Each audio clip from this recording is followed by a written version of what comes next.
Baik, HPU ataupun Hospital Pengajar Universiti merupakan institusi yang penting pada kita nak mempertingkatkan keupayaan penyidikan, perubatan dan kesihatan di negara ini, dan ia juga sebenarnya memainkan peranan yang penting sebagai hospital pengajar utama dalam menyampaikan ilmu, pengalaman dan juga persekitaran pendidikan yang kondusif dan berintegrasi.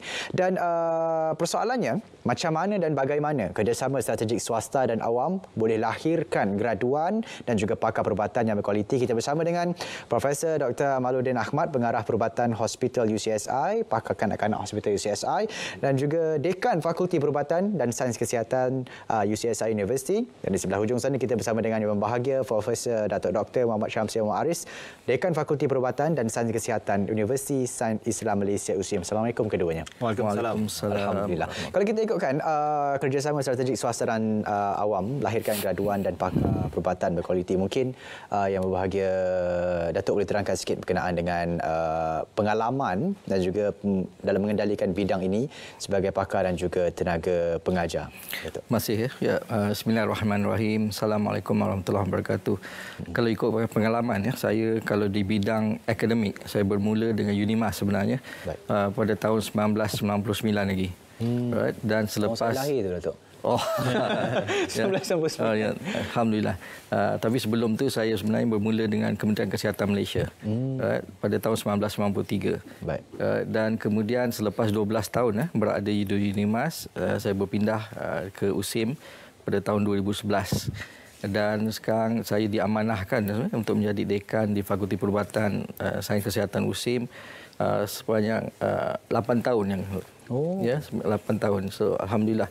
So sepanjang pengalaman tu kalau nak dikatakan memang bidang akademik satu bidang mencabar dan ianya lebih mencabar baru-baru ini apabila COVID melanda.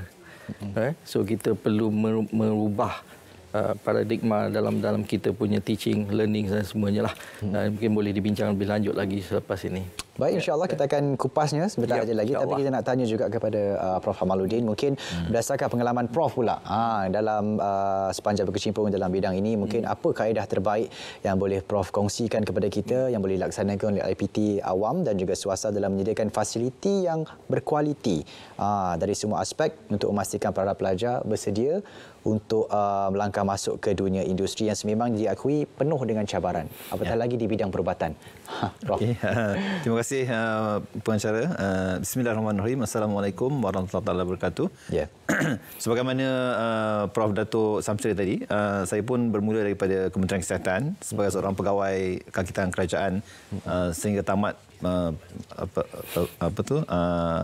perkhidmatan wajib kerajaan, dan akhirnya saya menjadi seorang pensyarah pelatih di Universiti Sains Malaysia dan berada di USM selama hampir 23 tahun.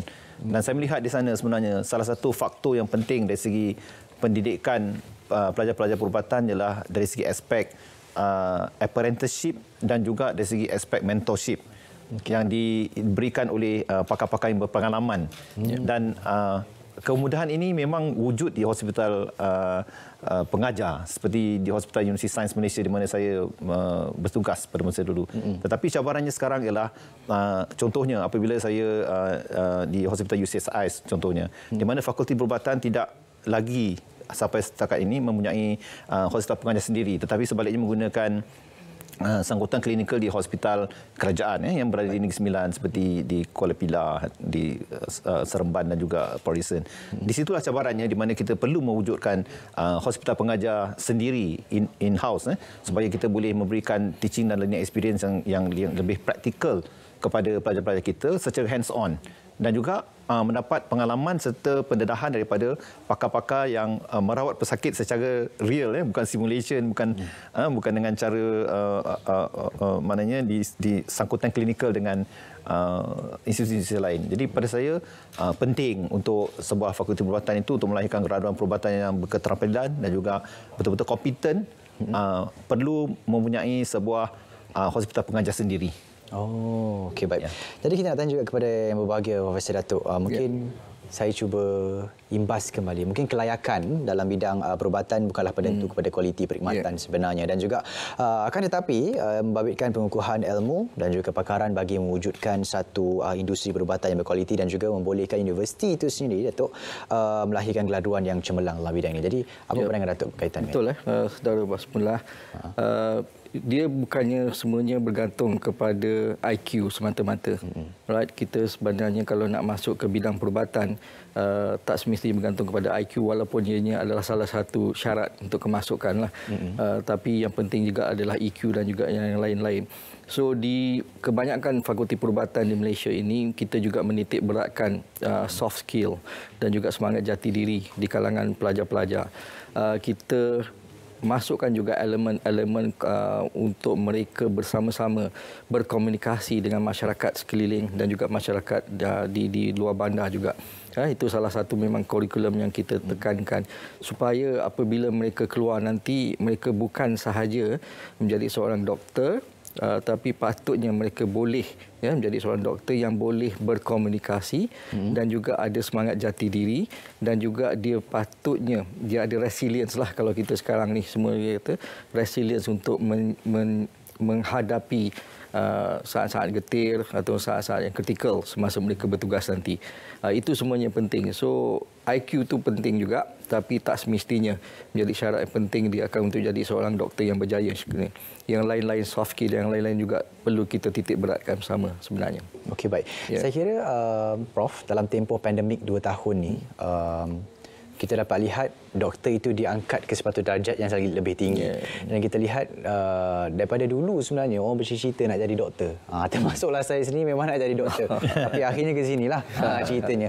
Jadi kita juga kalau kita lihat kan daripada tahun 1990 kerjaya bidang perubatan ini telah berkembang dengan pesat. Universiti-universiti kita tak kira IPTS dan juga IPTA mampu menyediakan atau mengeluarkan graduan pakar perubatan dan juga graduan perubatan yang berkualiti tinggi. Jadi persoalannya Prof, adakah setiap universiti-universiti IPTA dan juga IPTS ini perlu ada sekurang-kurangnya satu hospital pengajar universiti untuk menjadikan mutu graduan di universiti itu akan lebih baik dan juga lebih ukuh? Bagus jika sekiranya setiap fakulti perubatan mempunyai hospital pengajar sendiri, sama secara individu ataupun secara kerjasama dengan institusi lain. Contohnya seperti jalinan kerjasama yang cuba dilaksanakan oleh USIM dan UCSI contohnya. Itu satu bentuk. Tetapi dalam masa yang sama, sebenarnya secara keseluruhan kualiti graduan fakulti perubatan adalah dipantau oleh Malaysia Medical Council dan benchmarking itu sentiasa diperketatkan dan dilaksanakan secara berkala. Maknanya ada syarat-syarat yang sangat stringent yang kita perlu patuhi untuk membolehkan mendapat akreditasi penuh bagi satu-satu fakulti perubatan untuk membolehkan kualiti itu terjamin dan juga mendatangkan satu keyakinan pada masyarakat bahawa graduan yang dikeluarkan itu adalah graduan yang benar-benar kompeten untuk merawat pesakit. Jadi persoalannya ialah kita kata adakah peluang yang diterima oleh pelajar-pelajar ini di pelbagai institusi sama? Dan adakah contohnya di UCSI contohnya mereka ada pendedahan di Harvard University selama setahun contohnya bagi pelajar-pelajar yang cemerlang. Jadi itu mungkin tidak terdapat peluang itu di satu institusi yang lain. Itu satu contoh. Jadi kolaborasi sebenarnya boleh memainkan satu peranan yang baik untuk melonjakkan keupayaan pelajar-pelajar kita dengan pendedahan daripada peringkat awal tidak hanya dalam negara tapi juga di luar negara dengan program elektif dan juga sangkutan klinikal di pelbagai institusi-institusi lain. Baik. Bersama dengan dua orang figurah hebat ini, saya kira semangat berkobar-kobar saya untuk jadi doktor itu semakin tinggi. Jadi kita nak redakan sikit. Saya nak kekal jadi pengacara hari ini. Kita akan berehat seketika, kita akan kembali selepas ini dalam Lensa IPT. Alright.